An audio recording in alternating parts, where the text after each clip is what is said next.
Broken heart syndrome is a real thing, and today I'm going to touch on the mind-body aspect of this phenomenon. Hi, I'm Cindy Shumaker, and I help people struggling with grief unpack and manage all their emotions with ease and grace. Now, broken heart syndrome is a severe medical condition that's brought on by this sudden, stressful situation.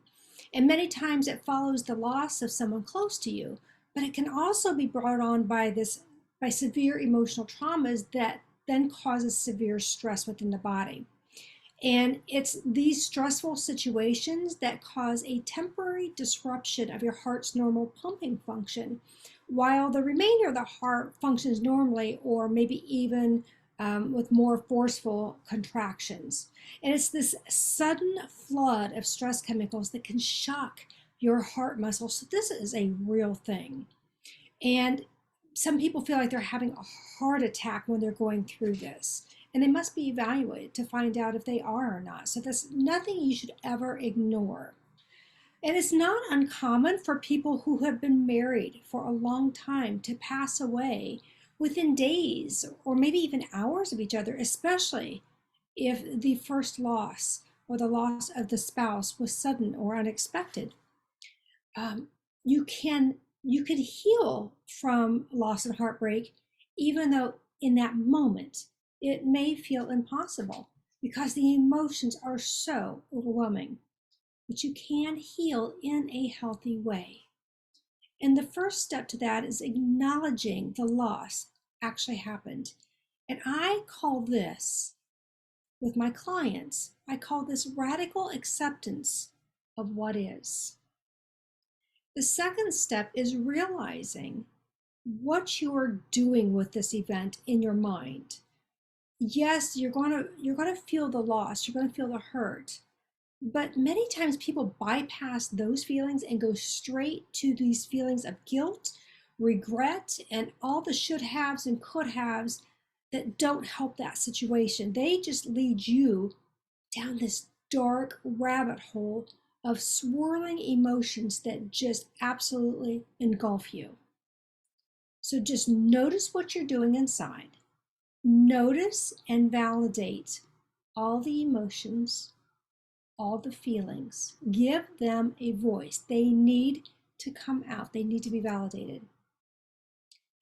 Many times people will use their previous loss experiences or memories and add it to the current loss, which then compounds it.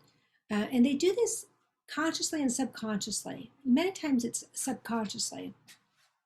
And that is why I have always said you can't ignore or stuff your grief, because future grief events will add another layer and complicate that. For example, if you're going through a divorce and the emotional baggage is piled high, and you know, if you haven't been through this yourself, you know somebody who has. If you don't unpack that baggage, you're going to recycle all of that and drag it with you to the next relationship. Then, when you experience your next grief and loss event, because there always is, your subconscious piles all of your emotions higher and deeper. And now you're really in the thick of things and you can't find your way out. And then you're going to find that triggers will become more frequent, and sometimes they feel endless.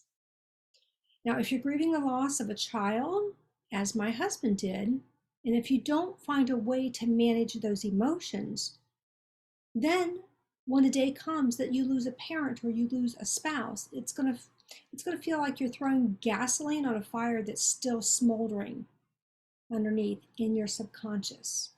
You've got to clean up everything in the moment as you go. Call it emotional hygiene. It's almost, a lot of times I use the analogy of brushing your teeth. You know, if you don't brush your teeth every day, that stuff builds up. And the same thing can happen in our mind. If we're not cleaning up our emotional wounds, they just keep building up and compounding. And next thing you know, you got a mess. So the secret is releasing the loss, releasing the pain, and releasing what you're doing to yourself within each experience. There is nobody inside your head but you. So you must be very aware of what you're doing. And I know this can be scary because inside here it's painful, but it must be addressed. Addressing your pain and hurts today are going to lead to better tomorrows. So even with all of my training and experience, I still reach out for personal help from fellow colleagues when I need it. I understand the importance of cleaning up my own pain, clearing out the emotional trauma so I can move forward with ease and grace. And this also allows me to be present for you, my clients, and not get triggered when I work with you. I clean up my head so I can help you clean up yours. So just realize that there is hope and you can heal by creating these new neural pathways in your mind by doing all the things that I just mentioned. And you do this by changing the way you hold your experiences inside of you, changing the auditory, the visual, the kinesthetic components of each of those experiences. And yes, this is a lot of work, but it can be done. And again, if you don't do it, you're going to have a mess on your hands down the road. But this is what I do. This is how I help my clients move forward with ease and grace. We go back in, we clean up all that stuff so you have a better tomorrow. Learn to manage your emotions so they don't manage you. And most importantly, please be patient with yourself. And remember, you are not alone. Okay, everyone, have a great day. And I'm going to see you in the next video. Bye-bye.